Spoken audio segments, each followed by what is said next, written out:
Welcome back to the Zero Weakness Podcast, where we talk about how to be a better lifter, how to be a better coach, and everything in between. Make sure you subscribe and enjoy. Hello and welcome back to another episode of the Zero Weakness Podcast. This podcast is sponsored by Establishment Coffee. Go to establishmentcoffee.com.au, use the code 025, get 25% off your order and free shipping. Hello, hello, hello. Hello. What up? Hello. Wait, first things first. Happy birthday, ZeroW Southside. Ooh. Happy birthday, Southside. Yeah. 2 years old? 3 years old today. 3 years old? 3 years old, yeah. That's right. I don't know how Daniel and I have aged 17 years in 3, but here we are. How good. Wow. Yeah, pretty crazy. Pretty crazy. I mean, ZeroW Southside was the start of me opening my eyes to the possibilities of being able to expand in that way. And Daniel and Rochelle, without them and the work that they've put in and how amazing they've been to work with, I would have never had the guts to go out and open any more of them. So thank you to Daniel and Rochelle. Like, neither of them had ever coached before. Rochelle had never done anything in nutrition coaching. Now she heads it up for Zero and has coached over, hundreds of people in the last few years. Daniel had never coached and is now coaching people, to nationals, to worlds. And now they own 2 gyms. They have a stake in Brisbane as well. Like it's been crazy. So thank you, Daniel and Rochelle, for coming on board the team and making ZeroW Southside possible. Amazing. And happy birthday to ZeroW Southside. Yay. What a way to celebrate the 75th episode of the Zero Weakness Podcast. That's right. And we get aircon next week. Where? At Southside. Oh, how good. Yeah. Have all the gyms got aircon now? That'll make all of them have aircon, yeah. Nice. That's sick. Yeah, that has to be the standard moving forward. Like, we can't have gyms without climate control. Come on. It used to be such a badge of honor. It used to just be like, we're tough. We train in the heat. You train so much better when you're comfortable. How gross is it walking outside? I know. It's like It's so bad. such a reminder of, remember when it was real hot, walking outside was nice. And so that sort of gives you the contrast of how shit it must have been. Yeah. But do you know what was worse? So before we had the big ceiling fan, how we just had those random fans around the gym, and that was so loud. Loud and did nothing. Loud industrial fans. Blew hot air and dust onto your face. It would be the worst thing when someone would come in and turn every single fan on. I couldn't even hear myself think. Yeah. Especially when they started like rattling or squeaking as well. Like, not only was the air, even now when someone turns one on out there and I'm working, I'm like, fuck. Or what was worse when Steve Wang used to turn them off. Yeah, it'd be like, Why would he turn them off? because he was cold. No. It'd be like 700 degrees. And There's about 1,000 dudes sweating, standing in front of the fan. Steve would just go up and turn it off. Like, what are you doing? He's like, it's cold. I just remember this time last year when all the dumbbells got delivered and it was in the middle of a heat wave. We're having to roll them all off the truck. Yeah, but do you remember what happened? We didn't realize we were unpacking half the wrong ones. dumbbells. Yeah. So then we And they had were to the heavy repack ones. them on. And then I was like completely drenched through. So I came up here in the aircon and took my shirt off, and there was this real awkward moment where Bridget walked in and I'm just sitting there. You can't see my legs under the desk, so it just looks like I'm naked at the desk. It was so And then hot. didn't CJ walk in on you? Probably. I walked in and didn't react at all. I just walked in and just started setting up cameras, and Thomas felt the need to say, this isn't normal. Just so you know, I don't actually... No, because I never take my shirt off besides in the comfort of my own home. So it was very weird. That's how hot it was. Yeah, I remember I had spicy arms from low bar squats, and it was just hell on earth trying to pick up dumbbells. And it's like, it was either me or Bridget. One of us has to pick up the heavy ones. I'm not going to go, Bridget, all right. Why? Can you please move double your body weight in these dumbbells? Someone has to. Oh my gosh. It's your own fault for working at a gym. You want to lift light things, go work at a pillow shop. Pillow shop. Well, actually, no, I got nothing. Nothing. I got nothing. All right, let's do them together. Actually, no. First of all, what have we been up to? Tom, bro, what have you been up to? Just existing, surviving. Existing. Nice. Squatting. Equipped. Yeah, that's deload week this week. Mm. I can't even remember. What did you squat on Monday? What was it? 325. Yeah, wow. Yeah, but that was 325. with the straps up, Yeah. Oh, and I yeah. almost died. What? Yeah? What, the skill? Like The skill of having the straps up? Oh, it was just too tight, and I just wasn't feeling very well. Yeah. And like halfway up, I just lost my brace and kind of just stopped. But then I kept going, so gave Rido and the boys a bit of a heart attack. How's that going? Are you still surviving in the equipment? Yeah. I'm hoping my shirt comes this week. I thought it might be here early this week, but I don't think it's come yet. So hopefully it arrives next week so I can start actually using it. What shirt did you get? The same one that got stolen, but it's one size bigger. Imagine if you just bought the exact same shirt off Marketplace of the guy that stole it. Yeah, I know. Well, And he goes, hey, bro, I'll drop it off to you. I know where you live. so I can't remember if I said this on the podcast or not, but I had actually panic ordered the shirt already. Yeah. Yeah, so I'd already bought this. I didn't buy it because my shirt got stolen. I sort of thought, I don't think I'm going to fit the one that I've got, so I bought a size bigger. Mm-hmm. Yeah. So That's going to be interesting. Are you going to have to change how you've been benching then? Like, nah, it'll just take... It's just a fine line with the time that I've got to work the shirt in and be able to touch. But because it's a little bit bigger, I think I'll be fine. Okay. One size bigger. Is that going to, because obviously the weight's going to still feel heavy in your hands, but is it going to have to mean you're going to have to drop the loads a little bit more or? I don't think so. Don't think so. Yeah, I don't know. Mm-hmm. Do you find much of a difference, like, between shirt sizes? I don't have enough experience. Yeah, right. You've said this, but you're literally known as like the equipped guy. Eh? I know, it pisses me off. I haven't done shit in equipment. Do you know what I think it is? It's because you're the only guy we see in equipment, Yeah. besides you and Fonz. Yeah. Mm. Yeah. Anyway. So we just asked Tom Bro everything about equipment. Bridget, what have you been up to? Lifting, Muay Thai, hanging out with my mum and dad, Nice. going for swims in the ocean. Nice. The best. I want to start surfing again, but I'm too scared of sharks. And there's been lots of shark sightings lately. They Oh. closed the beach in Burleigh on Australia Day because they spotted 3 sharks. Really? No way. She uses So- this as the biggest excuse. Eh? It's not. It's a pretty valid excuse. 3 sharks in the beach. That's pretty legit. I don't want to get eaten. Oh, and guess what? You know the saltwater crocodile that they spotted at Stratty? It was a dugong, so you don't have to worry about it. A dugong. What's Yeah. that? Oh, I saw something about saltwater crocodile and dugong, and I thought they'd seen both. Yeah, So no. it was- Apparently, what they thought was a saltwater croc, it was a dugong. I remember seeing a dugong in Vanuatu. Yeah. It was an amazing sight. A Are they like dugong. massive? Gigantic. Yeah. Yeah. Anyway, Henny, what have you been up to? Nothing. Just same old. Just plodding along. We've got a race in, I don't know how many weeks now. April 26th, I think it is. If you're wondering why this episode is so good, me and Thomas have had our daily dose of bone broth. Our cognitive function is through the roof. That's right. Thomas is about to fall asleep. That's all right. I'm feeling primal. Very primal. Ready We for should do my this. my primal siesta. We should have done this potty with our shirts off. Jeepers. All right, CJ. What I've been up to? Yeah, we've still been doing a lot of filming. Training's been awesome. Been really enjoying this block. It's the first time I've been doing a tempo block, so it's been. I thought it'd be hell, but it's actually really fun. What is wrong with you? Well, I think it's that like why like what you're saying, like why you like jiu-jitsu. It's like it's different, and with tempo stuff, it's Well, tempo is just going slower.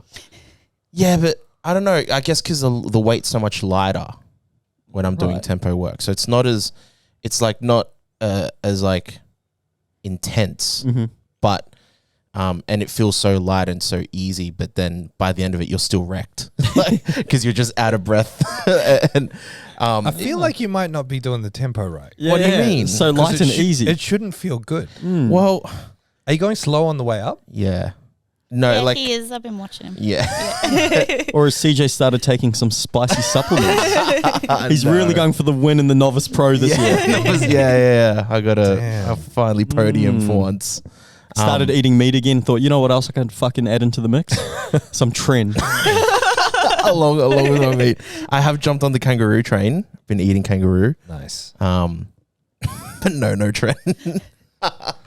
But kangaroo's been it's been fun to learn how to cook it because it's very different to like normal mince. So I just kind of first time I made it was like normal mince. I'm like, oh damn, this is really gamey. I Yeah. can't just eat this straight. What But have yeah. you been having it with? That I am stuff. Oh, nice. That's so good. Damn, I have that. You're fully committed. Yeah, I have it with that. I like saute garlic and onions, chuck veggies in. I have this running joke with Daniel Lapitan because for the first part of it, we've been dousing it in chicken stock and saying we're going vertical. Yeah. So yeah, baby carrots. How Nice. good. Yeah. You'll catch Daniel going vertical. Sometimes I when I'm at Southside and if I'm eating, there's no cutlery there, but there's a spoon in his lunch bag. And every time I go in his lunch bag, there's a carrot or two. Yeah. He's very vertical. Very vertical. He's always going vertical. Yeah. All right, guys. Let's do these together. I want your grateful and your quote. CJ. Oh man, what am I grateful for this week? I'm grateful for air conditioning. Oh my gosh, I'm so that's a grateful good for air one. conditioning. Nasty. At my house, I have it like in the living room, but I don't have it in my room, and my room is upstairs, so it's just so hot. I wake up in a puddle of sweat, and I just run down, and then crash on the couch with the AC Hey, on. just sleep on the couch. I literally, it's like there's some mornings where it's like I can't sleep because I wake up at 3 and it's just so hot, so I just go downstairs. Do you have a fan on you? Yeah, but it's just so It's not hot. enough, yeah. yeah. It's not enough. So yeah, AC. That's what I'm grateful for. And what's your quote? My quote. Reputation is what people think of you. Character is what you actually are. Nice. That is good. Yeah. Nice. Tom, bro? I'm grateful for insurance. I got rear-ended again yesterday. Really? Yeah. When yesterday? On the way here in the morning. Oh. Yeah. Not badly. Badly enough to scratch it and be annoying enough to be like, okay, if I'm selling this car, this is going to be a problem. And it's very inconvenient, but at least I don't have to pay anything for it because insurance exists. I don't actually know what to do. I need to do something. Well, in this case, shouldn't their insurance cover it? Yeah, but I still have to action something. So Yeah. I tried to call my insurance company this morning, and when I got through, it got disconnected and it'd been like half an hour. So I'll try again later. Jeez. And my quote is: the only people who say money can't buy happiness are the people who haven't given enough away. Ooh. Nice. That's Nice. a good one. That is a really good one. Yeah. All right. What am I grateful for? I am grateful for fuck. It sounds silly, but I'm also grateful for aircon. I am just copying your one. But Tom, bro, you remember the days when we were working here with no aircon? Yes. I used to bring like 3 t-shirts to work. And there was nothing more stressful than typing on a computer and sweating profusely. Yeah. It was very stressful. Yeah, that's that's pretty gross. bad. And then you get up and go toilet. You're sitting on the toilet all sweaty, sliding around on the toilet bowl. Yeah. Sliding around. How much are you moving? No. I'm not. I'm just trying to add a little bit of GST to the story. It you is know? pretty bad. Yeah, It yeah. is pretty bad. So yeah, really grateful for the aircon. It's so good in here that I've been turning one aircon unit off lately. But not this week, because this week's been fucking It's atrocious. disgusting Yeah. this week. Yeah. It's so bad. All right, so my quote is realize real. No, I'm joking. You know the one I was going to say. No, You know no. when you see those corny ones, it's like realize, Real eye. real lies, or some Yeah. shit. Oh, Everyone used to say that in high school. Yeah. Bars. My quote is one day or day one, you decide. That's good. Nice. Very I like that. motivational. I like that. Yeah. Good dog. I am grateful for the ocean. I've been swimming a lot more lately and I'm loving it. Were you just complaining about sharks? No, but I not still going love in. it. I go in there and I don't go out too far. I was No, out she past quickly all looks. She looks to see if there's any sharks in there first. She goes. No, like this. I make sure that there's at least a couple of swimmers in front of me so the shark will come and get them first before it gets me. Yeah. So there's more bait. Yeah. More bait in the water. Yeah. Just don't leave the group. You don't stray away from the group. And my quote is, don't miss out on something great just because it could also be difficult. Ooh. Yeah. Nice. Okay. All right. I got a few topics I want to talk about on today's podcast. The first topic is the top 5 people who fail at reaching their nutrition and fitness goals. All right. Now, I'm sure all of us have Like, once... are we naming names? We don't have to name names. But we can all think of similar, like, they've all got a similar archetype. People who fail nutrition and fitness goals. Not person I want to talk about, but what's something that you guys think contributes to people to reaching their nutrition and fitness goals? The first thing I've got is setting unrealistic goals. Mm-hmm. What can contribute to this? What do you guys think contributes to watching what other people are doing and comparing yourself to them? 100%. Comparison is a thief of joy. Mm-hmm. One thing that I think really contributes to unrealistic goals is social media. Yes. How you see it a lot in here as well. You got people in here training and they're comparing themselves to the Russell Orhys, the Taylor Atwoods. They're literally comparing themselves to the elite people of the sport. Mm-hmm. Like when you go ride BMX, Tom, bro, do you ever think about Matt Hoffman could fucking do this back? You don't think like that, do you? Same with basketball. You go, or do you? No. Like when you go shoot, like people that play basketball, they don't compare themselves to the people they're watching on TV. But I don't know. I don't know if it's just how easily accessible our sport is and how accessible we are to those people, the elite people of the sport. I don't know if that contributes to that as well. I think it definitely does. It also paints or forces people to put time pressure on themselves. Like people want everything very quickly. And when you can see it right in front of you, you want it faster.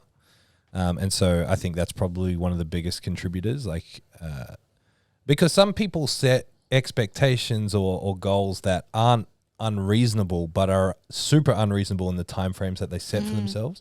So they're like, I want to lose 10 kilos. Then they'll say, I want to do it in 6 weeks. Okay, losing 10 kilos is not the biggest ask in the world, but to do it in that short a period of time is just going to be unsustainable or not possible. The work required to get out the result, most people just aren't willing to put in. Otherwise, they wouldn't be in that situation to begin with. I remember when I first started powerlifting, and I've said this numerous times, but like the first person around my size that I saw that was really good at lifting on the Gold Coast was Josh Takua. And when I first started, I was brand new to the sport. And I was comparing myself to him. I was like, okay, cool. He's around 77 kilos, like me, whatever. I could be that strong. I'm comparing myself to literally one of the greatest raw powerlifters in Australia right now, pound for pound. How fucking stupid is that? He's been doing it forever. Yeah, but how weird is that? That was my thought process then. Yeah. Like, I don't think that with any other sport, but for some reason with lifting, I did.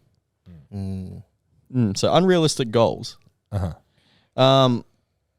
you guys got any other archetypes of people that you think? People who aren't consistent, who are just constantly changing up their training styles and going off their nutrition plans constantly and then wondering why it's not working. It's a pretty obvious one. Yeah, and it's normally tied into impatience as well. It's like, you go on a diet for a week, I'm not shredded, this isn't working. It's like, well, it's not how it works. It takes time, it takes consistency, it takes effort.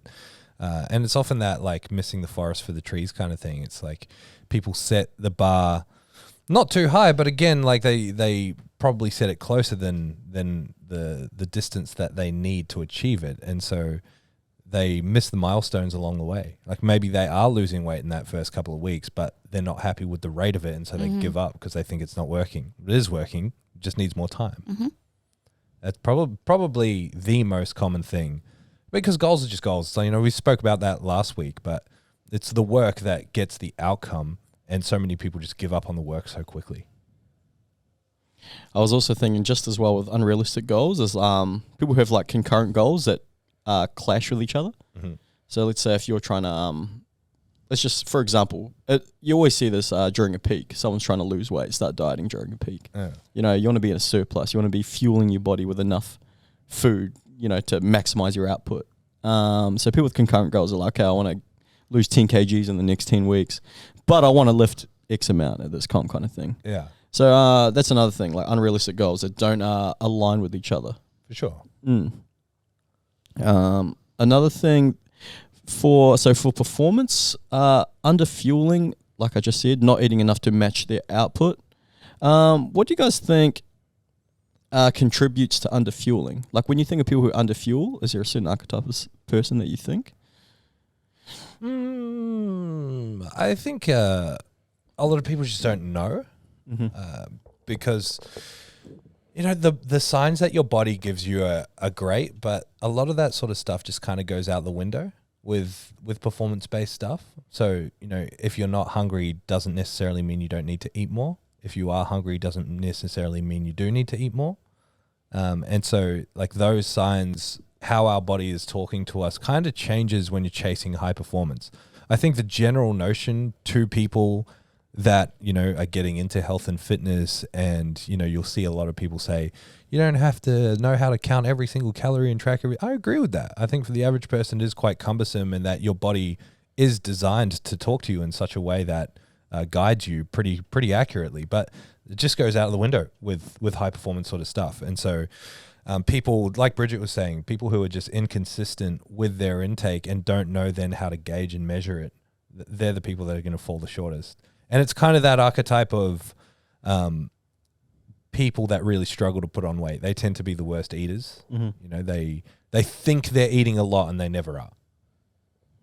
Yeah, that's a big one. People who you know, like, there's a lot of people that, especially people, I know people that like track their macros and that, and they're so bad at eating that they'll jam all their food in a really short space of time.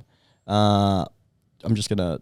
So, like, the one person I'm talking about, they jam all their calories in at nighttime, late at night. Mm-hmm. So they're having all their calories, let's just say, I don't know, 2,000 or 4,000 calories in the PM because they've, you know, they haven't been able to make it a priority during the day. And all that's doing is affecting the way they eat the next day because they're still full for half the day, and then the cycle just continues. That's actually not that bad if they're getting everything in. If it starts to disrupt it to the point where they can't do that and can't eat enough to fuel their performance, that's when it becomes a problem. Yeah, so that's where I'm going with this. It's like he ended up just being in more of a deficit because, you know, eating was not a priority for him. So he'd slam it, he'd cram it all in. He'd obviously not be hungry during the day, and then at nighttime he's like, oh shit, I'm too busy or I'm too tired, I can't eat that again. It's like, oh, well, now you're in more of a deficit just because you've underfueled throughout the day. And like we always talk about, if you're, not we always talk about, like we've just said, if you're underfueling, you're not going to be able to maximize your output. And a big thing, I just want to add a person, for us who have a defined, like, intrinsic drive, we don't need motivation. We don't need a push. Like, we just get up and we train. It's just part of who we are.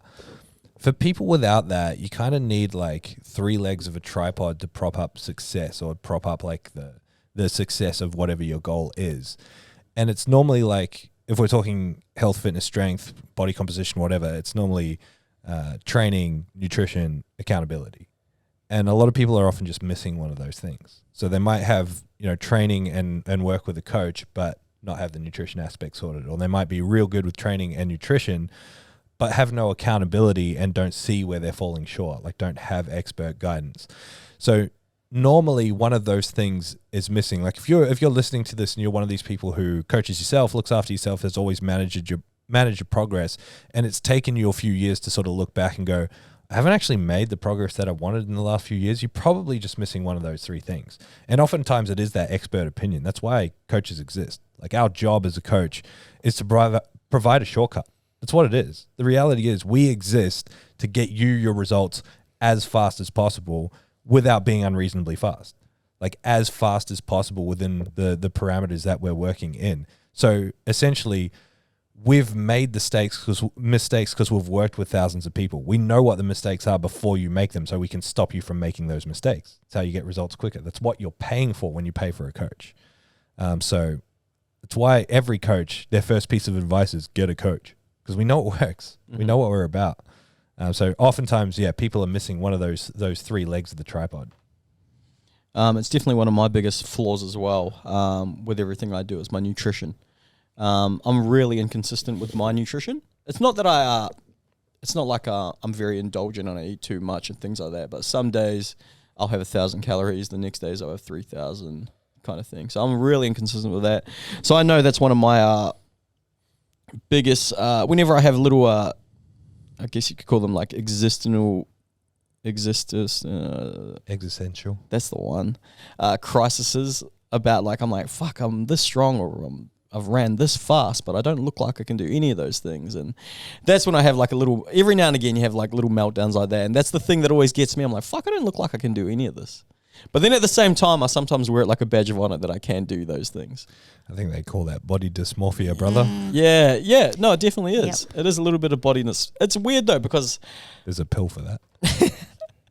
I feel like because at the same time I feel like I don't have. Well, yeah, it's hard to define what body dysmorphia is. It's not.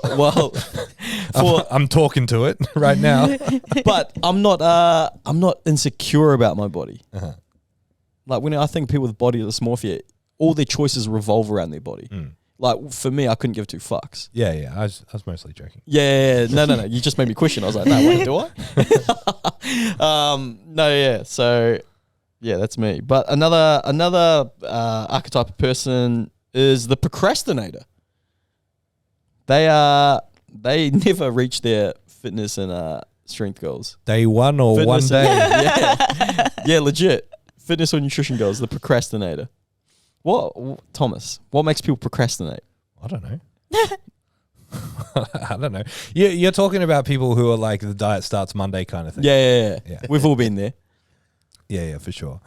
A lot of people will procrastinate because they put imaginary objects in the way. And these objects will be very real objects, but they're not actually stopping you from doing anything. So, I'm busy at work. I don't have enough money or whatever. We all have enough money to do what is a priority to us. Like anyone, of course, we're not talking about people who are living in abject poverty. We're talking about, the average person in Australia. They can say that they've got no money, but they walk around with an iPhone. An iPhone is a very expensive, unnecessary piece of equipment, but we make it necessary because we say we need this thing. I need to be able to make calls and texts. And when you've been sold this product, you immediately write off the rest of the market. There's much cheaper phone options where you can make calls and texts, right? Anyway, forget the phone thing for a second. All that's to say is money's not a problem. We can find money if we really want something because we do. Guarantee if you guys have bills pop up that you need to pay, you'll find a way to pay them. You'll shift things around. You'll make it a priority. You'll get them paid. You pay your rent. You pay your electricity. You pay whatever bills you have. You make that work. We can do that for other stuff that we really want. So money's not an object. Money's not something that's in the way. It's not an obstruction. The other thing people will play is like the time card. I'm too busy. If you're too busy to do something, or if you believe that you're too busy, you have to ask yourself the question, well, if I start this thing while I'm too busy and I can find strategies to do it, that's the best time to start. Because ask yourself this, are you ever going to be busy again? Of course you are. There's always going to be stuff going on. And so you're going to be too busy forever. So you may as well just start, learn how to build a lifestyle around everything else that you've going on, which is a matter of ordering priorities. And then when times are quiet, it's even easier. When things are busy, now you've got the skills to do stuff when things are busy. So like we create these objections in our heads when we're when something inside of us is stopping us from making a decision. And most of the time, it's just fear. It's fear that's unfounded. Like if we sort of reverse engineer this, that's what sales is. Sales is being like, how do we break down what this person is actually fearful of when it comes to buying this product? How do we get them to believe that this is important to them so they can make an informed decision? Because that's why people don't buy stuff. They're just too scared. So why do people procrastinate? Because they're scared. That's ultimately all it comes down to. And also I find a lot of people who wait to start are waiting on motivation. And that's never going to come until you start. I'm not motivated to come into the gym every day. Like you said before, we just come in and we do it. It's discipline, and that'll come later on. Mm-hmm. Yeah. I also think common traits of the procrastinator is just very unorganized. Do you know what I mean? People say, I'm going to start dieting on Monday, but they haven't actually got a plan in place as to how they're going to start dieting. They haven't really thought it through. Mm-hmm. It's just easy to say, hey, I'm going to do this at a later date, just because we're unorganized. You mentioned before, like, you're going to make it a priority. Like I'm just speaking from my own experience. There's a jiu-jitsu class that I really want to do on Thursdays during the day. That's during my work hours. I really wanted to do it. So I made it a priority. I organized something with Tom Bro. Hey, can I do this? I could have just easily said, hey, I can't do that class because I've got work or whatever. But, you can always kind of work around things and Yeah, I don't even know what I'm saying. No, you're right. If things are important, you'll find You'll a way to make make it happen. happen. Exactly. Yeah, so it's like, okay, cool. I can do this class now because I've worked X amount on this day. I've moved my schedule around to make it work because I really want to do that class. If I didn't really want to do it, I just wouldn't do it. Yeah. And you just have to check yourself sometimes. Like if you're sitting there on a weekend, playing PlayStation, and then on a Wednesday you're like, oh, I can't do this thing because I don't have time. It's like, well, you wanted to play PlayStation. You made time to do it. And you're like, that's my time. All the time that you have is your time. You get to do whatever the fuck you want with it. Oh, I have to work. Yeah, you do have to work. And you just have to make things that are a priority, things that you have to do. So for me, I have to train. It is a choice, but for me, I have to do it, It's a big matter of practice, but people who procrastinate are scared of something. There also I'm not saying this is everyone, but people who procrastinate are also people who don't mind letting themselves down. Like, people that have procrastinated, especially the diet thing comes to mind. Obviously, there's a lot more psychological factors that go into it than other than being lazy or procrastinating. But I find as well, just from speaking from my own experience again, like when I've failed on a diet or I've gone off plan, it's like, I don't really care. You start telling yourself excuses. I don't mind how I look, or actually I couldn't care less about getting lean, or you start telling yourself excuses and you believe your own excuses eventually. And that just comes down to you don't mind letting yourself down. Because that's how I feel sometimes. It's like, I'd rather let myself down than other people down. It's probably the opposite. You find that as a justification to stop doing what you're doing. The real fear is not achieving something. And so when you're not achieving something, you're just like, I actually just don't care about this. You do care about it. Otherwise, you would have never gone down that road in the first place. Like, you really care about it. But if you tell yourself you don't care, it's much easier to let it go. Another person who fails their nutrition and fitness goals is the overachiever. Doing too much in the beginning to get after their goals. So I'm going to use a former client of mine. When they set a goal, that's it. Like, so let's just say they haven't trained in a long time and all of a sudden like, hey, I want to start training and I want to lose weight. And it's like, okay, cool. Now all of a sudden they're fasting 18 hours a day. They're training twice a day. They're walking 15,000 steps a day. They're only eating this type of food or whatever. And they're just doing too much at the start. And it's just a way to fast track your failure to an extent. You're going to have really good results at the beginning, but you're just going to burn yourself out because you've created these unrealistic goals and these unrealistic ways of living or ways of training that you're not going to be able to maintain or sustain for long periods of time. And that's it. It's sustainability. And, this is why coaches are so important, is because our job is to harness those qualities. Like if someone is willing to go all in like that, that's fucking fantastic. But we need to be able to guide someone to be like, look, this is going to work really well for you for a few weeks and then it's just going to completely die. Because that archetype of person, they are what you're talking about before, that will really beat themselves up. Like if they miss a session, they will beat themselves up. And people who beat themselves up like that will, just like you were talking about before as well, quickly justify the pathway out. They'll be like, I missed 2 sessions. What's the point in finishing this program? What's the point of even trying? I'm just failing after failing after failing. It's like, well, you're succeeding because you set a goal of 6 sessions a week and you showed up 4 sessions a week. Awesome. So like those type of people tend to lean way harder into the failure than the actual process and the wins. And as a result, just create this psychological reinforcement cycle where they're just like, I'm a piece of shit. I'm failing. I got to bail. When actually they're doing really good. So a good coach will learn to sort of direct their focus to the wins, to guide them with the fact that it's okay to mess up from time to time and that you can still keep making progress forward. The analogy I like to use with stuff like this is like, we are good at failing, and we have to reflect back on what we are so good at failing and getting up again and trying. And so like, I just mean this as an inherent human quality. People learn how to walk. They walk, they fall over, they get up, they try again.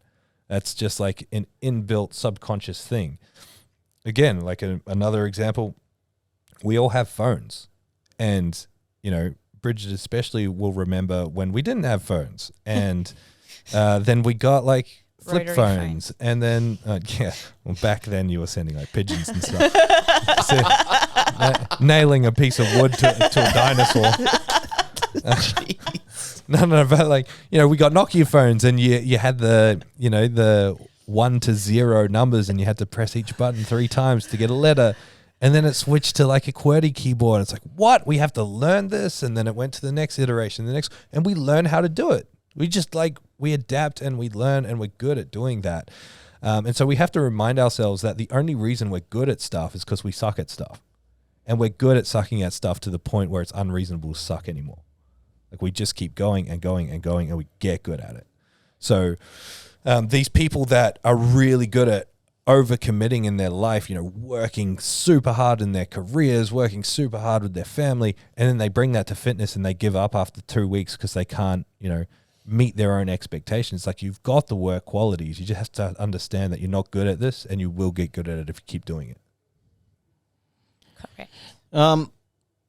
We've spoken a lot about in talking about this, we've used the nutrition side of things a lot more than the fitness side of things. So who should you take nutrition advice from, and who should you not take nutrition advice from? You should take nutrition advice from Zero and nobody else. Perfect. Done. I just think the only reason I ask this is because with training, it's a lot more easier to pick a coach than it is to pick a nutritionist. Well, that's what I believe anyway, because we see so many and especially it's the same in training, but in nutrition there's a lot of charlatans that say this is the only way you should eat. Like, there's a really good example is Liver King. This is how you should eat. This is the only way you should eat. You should buy my supplements. This works. Does it work? Yeah, it does work, but so does every other diet. The only way anybody loses weight is that they're in a calorie deficit, despite what diet they're in. But who should you take nutrition advice? The first one I've got here is a doctor. No. Would you take nutrition advice from a doctor? No. Why not? So I'm saying this as someone who's got a degree in nutrition and has worked alongside hospitals, doctors, has worked alongside a lot of accredited practicing dietitians. Doctors, like if we're talking about GPs, then they're not trained in nutrition. And so they'll give generalized advice, great generalized advice, which is just Australian dietary guidelines. And the government guidelines are fantastic. Anyone in the fitness industry who says, this is shit, that's completely wrong, because they're looking at it through the lens of like count calories and macros for getting jacked. That is such a tiny percentage of the population. Like, the guidelines are made for the average person, and it's such a great message. Eat mostly lean meats and fish, eat lots of whole grains and vegetables and fruits, limit fats and discretionary foods. Like, that is how you eat healthily. So that's about the extent of the advice that a doctor can or often does give. And so, like, just like any profession, in health, a lot of the advice is then further than that is just by that person's own biases or own personal interest. So if you go see a doctor who's really addicted to keto, they're going to tell you to eat keto. And they're using their doctor's mindset, are going to find studies to support their arguments. So they'll sound very smart about it. So for general nutrition advice for the average person, yeah, maybe the doctor's got something positive to say. But for anything specialized, accredited practicing dietitian is the gold standard. For us in the fitness industry, or for you as the consumer looking at who to listen to, always go for people who are talking in broader principles rather than specific methods. If someone is saying this is the way and it's very specific, that's the red flag. Like, that's the Liver Kings of the world. And granted, Liver King's message isn't actually that bad. But the like, you have to eat with intermittent fasting, and here's all the evidence. Nah, that sort of stuff is the red flag. Here's the generally accepted guidelines for health. Here's how you can achieve it with this method. Those are the people you want to listen to. Bodybuilders. Should you take nutrition advice from bodybuilders? I mean, like, again, it's super generalized because, like, we know bodybuilders who are absolutely fantastic and super knowledgeable when it comes to nutrition. But someone who's just achieved an impressive physique, that's not any qualification in any way, shape, or form. Mm-hmm. And it then becomes a question of like nutrition for what? You know, because like nutrition for performance can be slightly different to nutrition for health, can be slightly different to nutrition for body composition. And so, yeah, as a blanket statement, I would say no. I'm always going to default to accredited practicing dietitian is the gold standard because that's what I'm trained to say. Mm-hmm. Yeah, I'm gonna say no as well. Obviously, it's context dependent. Like you said, Thomas, we know lots of bodybuilders that are fantastic with the nutrition and give great advice. But I'm just gonna use. I've got a story to tell you. So we had a comp here one time, and one of my clients was eating sandwiches with brown bread. Nice. Okay, which is fine. Brown bread's fine, whatever. Someone came up to him and goes, "Oh, you know, you could eat white bread. Like, there's no difference. You could eat, your sandwiches could be white bread. Like, I eat white bread all the time, and I eat Cocoa Pops." And he started rattling off all the stuff that he eats. And I was just thinking at the time, you just made an assumption that he thinks he can't eat white bread because it's bad for him. Do you know what I mean? And I thought it was so odd that that's the first thing that he said. When he saw someone eating a brown bread sandwich. Like, Thomas, when you see me drinking kombucha, you don't come up to me and go, you know, you can drink Pepsi Max. Like, you haven't made an assumption that I'm drinking kombucha because I think it's healthier for me or it's good for my gut. And I definitely think that, though. Yeah, I think you told me to drink Pepsi Max instead of water one day. But like, why would you pick a drink that tastes like tea strained through skitty undies instead of nectar of the heavens? But you know, I love kombucha and I love sparkling water. Yeah. Even like fucking, it's so funny. I'll have the dirtiest meal. I have a big burger, fried or whatever, and I'll still like, I just love anything with bubbles, so I'll drink anything Spicy. fizzy. But I do love a kombucha, and I genuinely do love a sparkling water. Yeah, so I do like spicy water.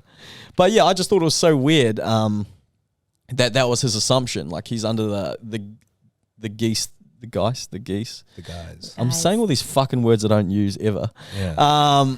That, you know, calorie, as long as you track your macro. Like, he had this bold blanket thought process behind nutrition. And he thinks that should apply to everyone. You know, you can still eat the foods you love. It's like, yeah, no shit, bro. Brown bread's better than white bread anyway. I was going to say, I always opt for like seedy brown bread because I like it better. Yeah, and I'm like, Vogels, it was just the odd. It was the most weird interaction. I was like, I'm pretty sure he's just eating that because he likes it, not because he had a thing. You know, you don't always have to be fucking eating. Like, when I first got into If It Fits Your Macros, I started eating worse than I already had. I was like, man, I can eat Pop-Tarts. I can eat Sour Patch Kids before the gym. And I was like, what was wrong with eating a banana before the gym? Why'd I start fucking switching to all this Pop-Tarts? Do you know what I mean? I started eating like an idiot. I started eating like a 5-year-old because I fucking started doing If It Fits Your Macros. And I was like, yeah, man, I can eat all this shit. It's this, I think as a whole, the industry, as in the fitness industry, is kind of getting better with it. Mm-hmm. I don't know if that's me looking through rose-tinted glasses or whatever. But like, my background as a nutritionist and working for the government and all that jazz, you know, we are trained to understand that food extends to far more than function. You know, like the World Health Organization definition of health is a complete state of mental physical well-being and not just the absence of disease, right? So it's more than just like how you look, it's how you feel. It plays a role in your social health. Like, food extends such an enormous role in all of our lives. And people who, you know, get evangelized into the fitness industry really see it as, you know, calories and macronutrients and really feel that they need to, you know, blast that at everyone. And it's just not how people see food. It's not how real people see food, and we live in this little fitness bubble, and sometimes people forget that. I know it's I've probably said this before on the podcast, but we all know people. Like, I grew up with lots of footy players. They don't know a thing about nutrition, but they can all get shredded in 6 weeks. They can all gain weight in 6 weeks, all because they just try to eat a little bit better. Like, when they diet, they just eat a little bit less. This is the thing. They know everyone knows about nutrition. If you go up to someone in KFC and be like, "Hey, do you think that the family feast that you're about to eat by yourself is a better option than lean meat and vegetables for your health?" They know that it's not. Like, people aren't dumb, and people know that if you want to lose weight, you eat less. If you want to gain weight, you eat more. Like, that's the extent of nutrition knowledge that people need. It's just highlighting the fact that food plays a much bigger role to us culturally, socially.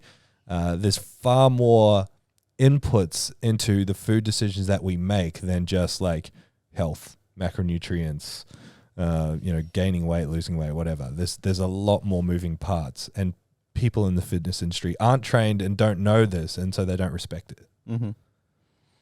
This is random, but CJ, I don't know, how many Filipinos do you know when they try to lose weight and they just stop eating rice? Yes. Or they stop eating dinners. Yeah. Yeah. I need to remove the carbs. Yes. Yes. It's so funny. I remember my mum, when she tried to lose weight, she just stopped eating rice but kept eating everything else. And she reckons she started getting headaches from having no rice. That makes sense. Basically, keto. Yeah. What's the first thing when you go keto? Your head hurts like hell for like 3 days. Oh, does it really? Yeah, big time. Yeah, true. Wow. Yeah, Yeah. right. Sounds awful. Ah, Is that because your body's going into ketosis? that's right. Have you done keto? Yeah, How long for? like a year. Really? Maybe Whoa. 2.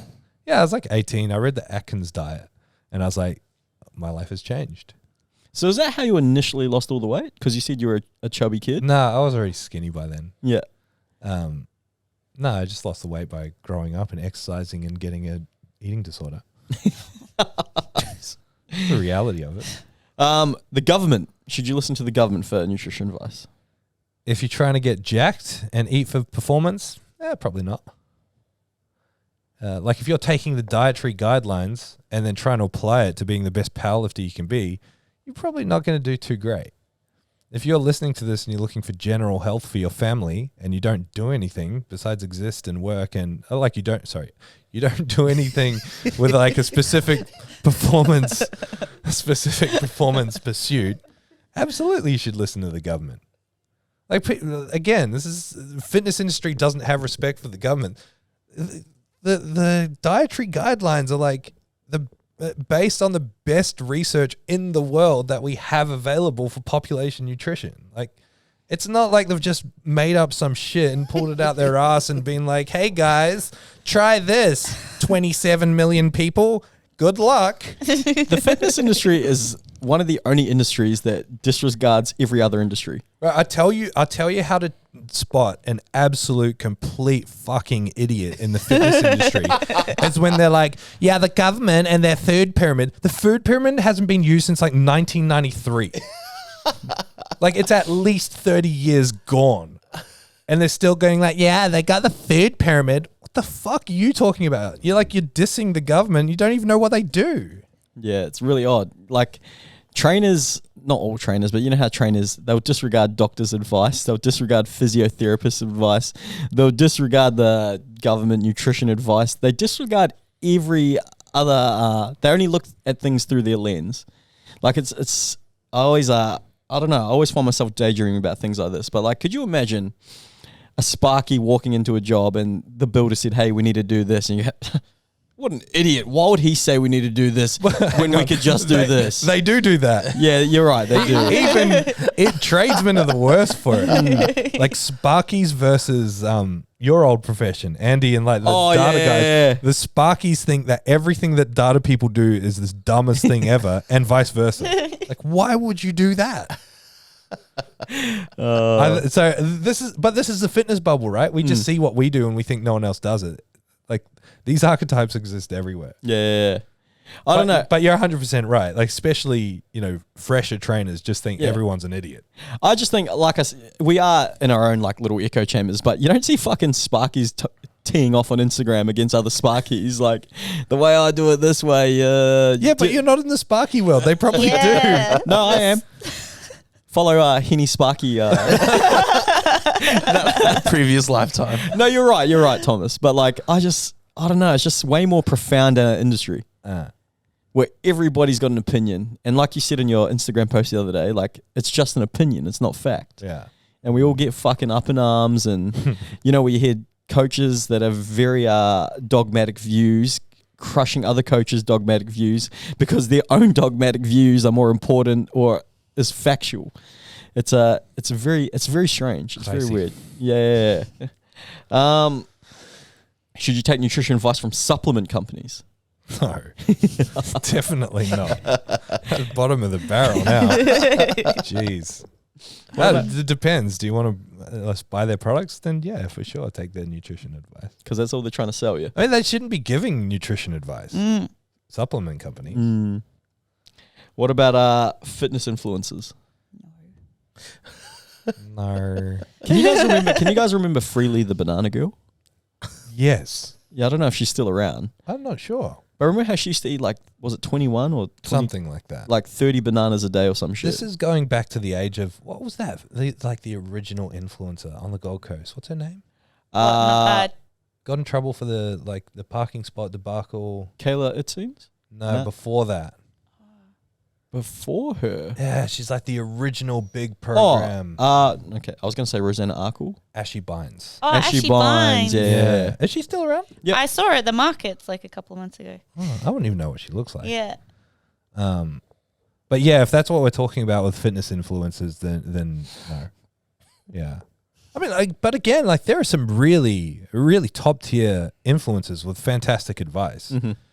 But if we're talking influencer is the worst word, like absolute worst word, but it's also the perfect word to describe what they do because they do influence people to make choices. It's so weird though that like you said, it's the worst word, but it's also the best word. I think it's the worst word because it really highlights how scary it is. Like someone can get gigantic just because they look good, have a few good opportunities, work hard, build a following, but don't have any form of qualification, experience, knowledge, and then can influence millions of people. So should you be getting nutrition advice from influencers? No, unless they're like a specific nutrition influencer. Yeah. There's a I supervised her on her placement, and she coaches a lot of very high level CrossFitters in Australia. Like she's huge in the CrossFit industry. Her name's Taylor. And her page is called The Sports Dietitian. Yeah, I follow her. She's a nutrition influencer, and she's a dietitian. And so the stuff that she puts out there is fantastic. Or we've worked alongside an accredited practicing dietitian in Melbourne who does PhD research. She's also fantastic. Her name's Zoya Hutchinson. She's excellent. You find her on Instagram. She doesn't have as big a following, but like people like that are putting really good nutrition information out there. Those are the kind of influencers that you want to listen to. People who are actually dietitians who then work with the kind of people that you want to be. It's crazy how easily influenced we are as well, just by seeing shit on our phone. Have you guys ever been influenced food-wise by someone you've seen on Instagram? Oh, yes, absolutely. He's eating fucking kangaroo and ayam. Yeah. Influenced by his barber clients. Well, that's what I mean. I'm thinking, My barber client. remember when Tom Bro, remember when we both got hit with the kangaroo burgers. Yeah, at the exact same time. Yeah. We saw Brandon Kempter eating them, and then the next day we started eating them. Yeah, I can't think of any like recent. The vertical diet, Yeah. I did that Yeah. because of Stan Efferding back in the day. I started eating Pop-Tarts because of Alberto Nunez. Nice. I started eating Sour Patch Kids because of, I think his name is Raymond Kyoto, the online coach. You are quite easily influenced. Food-wise, very. All I need, because I love food. I love anything and everything. So as soon as I see something, done. Bridget, what about you? No, I'm trying to think. I haven't. I just started eating more once I found out that was the way to make your butt grow bigger. Like 10 years ago. Yeah. Brian Shaw is a big one. Mm-hmm. We don't have bison here, so kangaroo was the next. And dousing my food in chicken stock. It's very Brian Shaw. Nice. All right. These guys annoy me. The evidence-based community. Okay, evidence-based is the dumbest term. Like if we're talking, You know the influencer being- evidence-based community I'm talking about though, like because it is a fucking dumb term. I don't know what specific community you're talking. Like you calling someone out? No. But like, I know who in like the general person that considers themselves like I know what you're talking about. Yeah. are you thinking Lane Norton? No, don't. Is that who you're thinking though? No. Okay. No, I'm not. No. Okay. No. I just thought because when I think of, I always see Lane Norton like debunking people's things and this is how you should eat or whatever. I really like Lane Norton, but do you know that style of? I don't even know how to explain it. Yeah, I mean, like, I think the issue with the evidence-based community is that if we're talking the fitness industry, is what I was saying before, they really lose touch with reality. Mm-hmm. They really lose touch with what happens on the ground and how people are emotionally, psychologically, socially attached to food and health. And so they don't understand how much of a message that someone will take on board without realizing how unimportant it is. So what I mean by that is like, let's say an evidence-based person puts out something to do with like meal timing, saying there were significant findings with meal timing, but the significance of the findings were so insignificant that it doesn't actually matter unless you're like an elite bodybuilder. They'll use language that makes it so confusing to understand that and leave the reader with like meal timing matters. Something, terrible example, but you get what I'm saying. Mm-hmm. They don't know how to talk to real people generally. They talk in like absolutes with their evidence-based stuff. So it's hard because if you're on that thinking field and you can understand what they're saying, critically think, critically analyze, great. It's great information for people who are on that same level to sort of get a feel for what's out there, understand the research a bit more. Fantastic for that purpose. For the average consumer, I would say, unless they're able to digest their information into something super easy to understand, I'd avoid that. Mm-hmm. So like the gold standard that comes to mind immediately for someone who is extremely good at doing that, Luke Tulloch. Mm-hmm. Luke Tulloch makes stuff so easy to understand and has really found his market as taking like, here's all the smart stuff. Here's how you as the average person, that's the average punter in fitness, can apply it to your life. Mm-hmm. He's excellent at doing that. So if you need inspiration, go look at his page. Yeah, he's the man. There's another one I really like as well. CJ, I think you need to press that button. Mackenzie Baker. Yeah. His stuff's really cool. Yeah. Because he's very normal. Very normal. Yeah. Very normal. Speaks English, understands things in depth, but, communicates a message in a way that's very easy to understand. He, much like me, like I was preaching before about understanding that food is not just function. He's very good at putting that message out there to the masses in terms of just like understanding food, understanding the broader implications of it, and being able to work on both sides of that story in terms of, working towards specific goals, but respecting the role of food and longevity in life and health, which I love. Like that's my passion when it comes to nutrition, is much bigger than health and performance. Like this, it's the marriage of health and performance and, strength and body composition, but looking at the bigger picture in terms of social health, life, longevity, long-term health. Yeah, no, I really like his stuff because to me it's really relatable. Like, he's similar. Like, he loves training, he loves lifting, surfing, whatever he does, but it's not his identity. So he's not so wrapped up in it that he's he's got a warped sense of who he is and what, like you said, what food means to everybody. Like, you should reach out to him, try and get him on next time he's on the Gold Coast. Oh yeah, sweet. I'll give him a message. Well, I'll reach out to. If you can help me get Mackenzie Baker on the podcast, I think he follows me. I'll reach out to him. Yeah, you reach out to him. Sweet, but that's pretty much it. I want to play a quick game. We did this last time. This time it's deadlift variations. Ooh. CJ, you start. Starting with deadlift. CJ. Okay. Deadlift?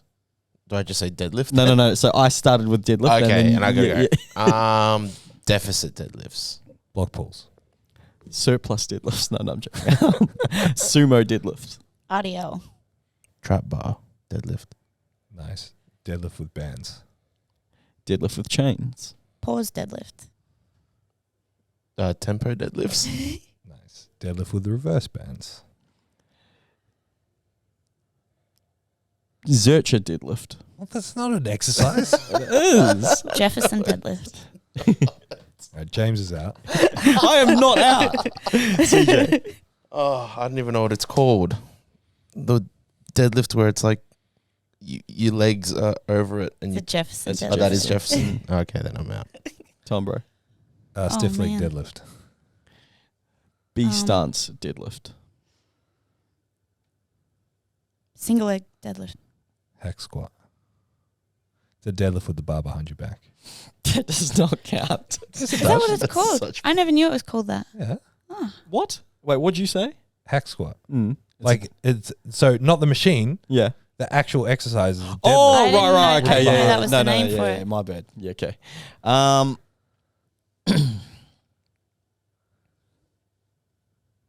A